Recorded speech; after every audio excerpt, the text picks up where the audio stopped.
ಕೋಲಾರ ಕಾಂಗ್ರೆಸ್ ಘಟಕದಲ್ಲಿ ನಿಲ್ಲದ ಗುಂಪುಗಾರಿಕೆ ಮುಳಬಾಗಿಲು ಕಾಂಗ್ರೆಸ್ ಸಭೆಯಲ್ಲಿ ತಳ್ಳಾಟ ನೂಕಾಟ ಆಗಿದೆ. ಕಾಂಗ್ರೆಸ್ ಮುಖಂಡ ಆದಿನಾರಾಯಣ ಗುಂಪು ಹಾಗೂ ವಿರೋಧಿ ಬಣಗಳ ನಡುವೆ ತಳ್ಳಾಟ ನೂಕಾಟ ಆಗಿದೆ. ಗ್ಯಾರಂಟಿ ಸಮಿತಿ ಅಧ್ಯಕ್ಷರನ್ನಾಗಿ ಉಮಾಶಂಕರ್ ನೇಮಕ ಮಾಡಿದಂತ ಹಿನ್ನೆಲೆಯಲ್ಲಿ ಕೋಮಲ್ ಚುನಾವಣೆಯಲ್ಲಿ ಸೋಲಿಗೆ ತೀವ್ರ ಆಕ್ರೋಶ ವ್ಯಕ್ತವಾಗಿತ್ತು. ಚುನಾವಣೆಯಲ್ಲಿ ಸೋಲಿಗೆ ಮುಖಂಡರ ಅಸಹಕಾರ ಕಾರಣ. ಮುಖಂಡರು ಸರಿಯಾಗಿ ಸ್ಪಂದನೆ ಮಾಡಲಿಲ್ಲ, ಸಹಕಾರ ಕೊಟ್ಟಿಲ್ಲ. ಉಮಾಶಂಕರ್ ಅವರನ್ನ ಏಕಪಕ್ಷೀಯವಾಗಿ ನೇಮಿಸಿದ್ದಾರೆ. ಮುಖಂಡರು ಹಾಗೆ ಕಾರ್ಯಕರ್ತರ ನಡುವೆ ಮಾತಿನ ಚಕಮಕಿ ಆಗಿದೆ. ಮುಳಬಾಗಿಲು ಕಾಂಗ್ರೆಸ್ ಕಚೇರಿಯಲ್ಲಿ ನಡೆದಿರುವಂತಹ ಘಟನೆ ಇದು. ಕೋಲಾರ ಕಾಂಗ್ರೆಸ್ ಘಟಕದಲ್ಲಿ ಗುಂಪುಗಾರಿಕೆ ಇನ್ನೂ ಕೂಡ ನಿಂತಂತೆ ಕಾಣಿಸ್ತಾ ಇಲ್ಲ.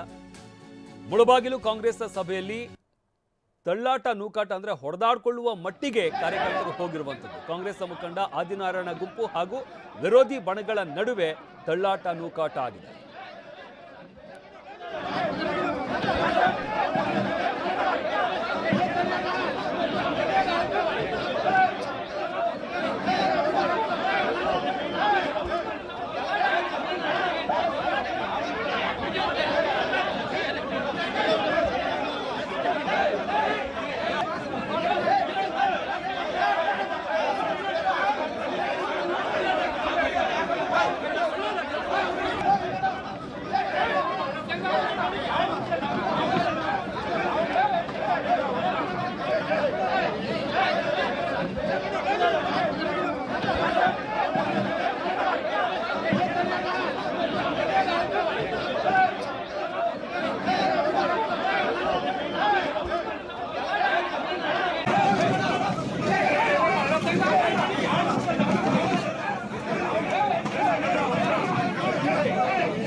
ಈ ಬಗ್ಗೆ ಮತ್ತಷ್ಟು ಮಾಹಿತಿ ನೀಡ್ತಾರೆ ನಮ್ಮ ಪ್ರತಿನಿಧಿ ರಾಜೇಂದ್ರ ಸಿಂಹ. ರಾಜೇಂದ್ರ, ಗಮನಿಸ್ತಾ ಇದ್ವಿ ಕೋಲಾರ ಕಾಂಗ್ರೆಸ್ನಲ್ಲಿ ನಿಲ್ಲುತ್ತಾ ಇಲ್ಲ ಈ ಗುಂಪುಗಾರಿಕೆ ಅನ್ನೋದು ಮತ್ತೊಮ್ಮೆ ಈಗ ಸಾಬೀತಾಗ್ತಾ ಇರುವಂಥದ್ದು. ಬಟ್ ಇಲ್ಲಿ ಏನಾಯ್ತು, ಯಾವ ಕಾರಣಕ್ಕಾಗಿ ಈ ರೀತಿಯಾಗಿ ಕಾಂಗ್ರೆಸ್ ಕಾರ್ಯಕರ್ತರ ನಡುವೆನೆ ತಳ್ಳಾಟ ನೂಕಾಟ ಆಗಿರುವಂಥದ್ದು ಅಂತ?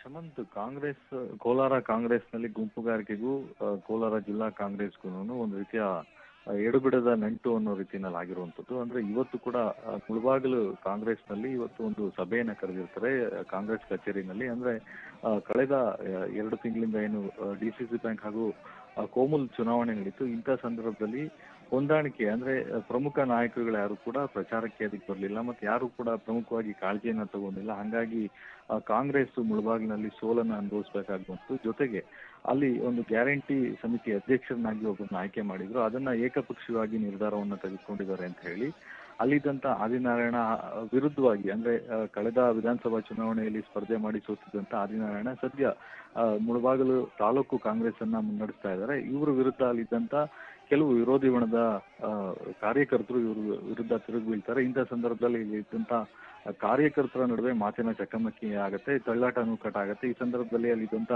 ಕೆಲವು ಮುಖಂಡರು, ಅಲ್ಲಿದ್ದಂತ ಏನು ಕಾರ್ಯಕರ್ತರು ಆಕ್ರೋಶಭರಿತರಾಗಿದ್ರು, ಅವ್ರನ್ನ ಸಮಾಧಾನ ಪಡಿಸಿ ಒಂದು ಸಭೆಯನ್ನ ಮುಕ್ತಾಯ ಮಾಡ್ತಾರೆ. ಅಂದ್ರೆ ಪ್ರಮುಖವಾಗಿ ಇಲ್ಲಿ ಏನು ಮುಳಬಾಗಿಲು ಕಾಂಗ್ರೆಸ್ನಲ್ಲೂ ಕೂಡ 2 ಗುಂಪಾಗಿರುವಂತದ್ದು. ಆ ಒಂದು ಪರಿಣಾಮವಾಗಿ ಇವತ್ತು ಕಾಂಗ್ರೆಸ್ ಕಚೇರಿಯಲ್ಲಿ ನಡೀತಾ ಇದ್ದಂತ ಸಭೆ ಸಾಕಷ್ಟು ಗೊಂದಲಕ್ಕೆ ಈಡಾಯಿತು. ಶಮಂತ್, ಧನ್ಯವಾದ ರಾಜೇಂದ್ರ ನಿಮ್ಮೆಲ್ಲ ಮಾಹಿತಿಗಾಗಿ.